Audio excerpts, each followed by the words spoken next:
నమస్కారం. నిన్నన మనం crime ఎమర్స్ channel పెట్టినట్టున్నాం. ఒక ఫోను ఇక్కడ ఛత్రపతి సంభాజీనగర్ దగ్గర. సంగీత, మధుకర, మురళీధర్, కునాల్. వాస్తవానికి వీళ్ళకి ఇంకొక కొడుకున్నాడు, పెద్ద అబ్బాయి. అతను కొద్ది సంవత్సరాల క్రితం చనిపోయాడు. ఆ చనిపోయిన తర్వాత వీళ్ళ ఫ్యామిలీ డిస్టర్బెన్స్. సంగీత యూట్యూబ్ బ్లాగర్ అంట. యూట్యూబ్లో కొటేషన్స్, మోటివేషన్ వీడియోలు చేసి పెడుతూ ఉంటుందంట. ఆ మూమెంట్లో చిన్న కొడుకు ఈమె దగ్గరే ఉంటున్నాడు. ఇక మొగుడు పిల్లలు వేరువేరుగా ఉంటున్నారట. మొగుడికి అక్క చెల్లెలు ఉన్నారు.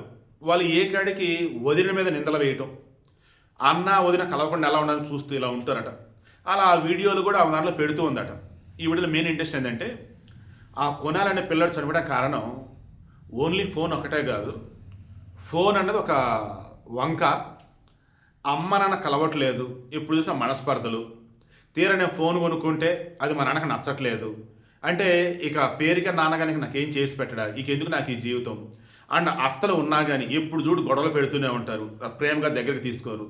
సో విరక్తి చెంది కుటుంబం బంధాల మీద ఆ పిల్లడు చనిపోవడానికి రెడీ అయితే, ఆ పిల్లడిని కాపడని చెప్పేసి వాళ్ళ నాన్న వెళ్తే, సో ఇదంతా కారణం నువ్వే కదా, నువ్వు లేకపోతే అమ్మ బతికిది శుభ్రంగా అని చెప్పేసి వాళ్ళ నాన్న కూడా కింద పట్టుకెళ్ళిపోయాడు.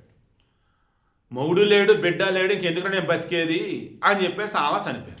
ఓవరాల్ మొత్తం ఎపిసోడ్ నేను దండం పెట్టి చెబుతున్నా, మీరు మీ బంధువులకి మంచి చేయకుండా పర్వాలేదు, చెడు చేయకండి, సూటిపోటి మాటలతో హింసించకండి. అది మిమ్మల్ని వదలదు, తిరిగి తిరిగి మిమ్మల్ని మరలా కర్మ సిద్ధాంతం అంటారు చూసారా, అదే ఇది. జాగ్రత్త.